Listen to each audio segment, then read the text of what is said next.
Mossad পুরা বিশ্বের কাছে এক আতঙ্কের নাম। ফিলিস্তিন, সিরিয়া, লেবাননের মতো মুসলিম রাষ্ট্রগুলোতে ছদ্মবেশে মিশন পরিচালনা করছে ইসরায়েলি গোয়েন্দা সংস্থা। ১৯৪৯ সাল থেকে বিশ্বের বিভিন্ন প্রান্তে গুপ্তচর হত্যায় রচনা করেছে কালো অধ্যায়। এতে ভেঙে পড়ে অনেক দেশের সরকার। মোসাদের এরকমই একজন দুর্ধর্ষ এজেন্ট ছিলেন ইলাই কোহেন। ১৯৬৫ সালে সিরিয়ায় ছদ্মবেশে গুপ্তচর বৃত্তির জন্য জনসম্মুখে ফাঁসি দেওয়া হয় তাকে। সমাধিস্থল নিয়ে প্রকাশ করা হয়নি কোনো তথ্য। এত বছর ধরে ইসরায়েল তার ইলাইকে চেয়ে আসলে তা হস্তান্তরে অনীহা জানায় সিরিয়ার আসাদ সরকার। কিন্তু আসাদ পতনের পর ইলাইয়ের লাশ উদ্ধারে আশার আলো দেখছে ইসরায়েল। একাধিক প্রভাবশালী গণমাধ্যমের তথ্য অনুযায়ী মোসাদের পরিচালক ডেভিড বার্নিয়া সিরিয়ার অন্তর্বর্তী সরকারের সঙ্গে আলোচনায় বসেছেন, তবে এ সংক্রান্ত তথ্য নিশ্চিত করেনি সিরিয়ার প্রশাসন।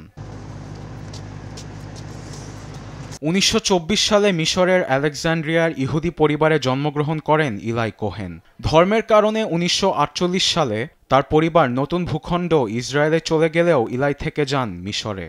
কট্টর ইহুদি মতবাদ ধারণার উপর বিশ্বাসী ছিলেন তিনি, যার কারণে ইসরায়েলি গোয়েন্দা বাহিনীর সহায়তায় ১৯৫৭ সালে ইহুদি নাগরিকদের মিশর থেকে ইসরায়েলে স্থানান্তর করার পেছনে বড় ভূমিকা রাখেন ইলাই। এরই মধ্যে হিব্রু, আরবি, স্প্যানিশ সহ নানা ভাষায় পারদর্শী হয়ে ইলাই নজরে আসেন মোসাদের।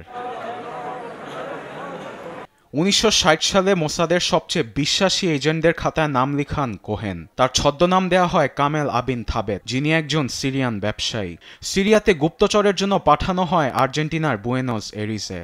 আরব ও সিরিয়ান প্রবাসীদের সঙ্গে সখ্যতা গড়ে তোলাই ছিল তার একমাত্র মিশন। মিশনে সফল হলে ১৯৬২ সালে তাকে একই ছদ্মনামে পাঠানো হয় সিরিয়ার রাজধানী দামেস্কে। ধীরে ধীরে উচ্চ শ্রেণীর ব্যক্তিদের সঙ্গে মেলামেশার মাধ্যমে সমাজে প্রতিষ্ঠিত মানুষের কাতারে ঢুকে পড়েন তিনি। বাসায় জাঁকজমকপূর্ণ পার্টি দিয়ে দাওয়াত দিতেন তাদের।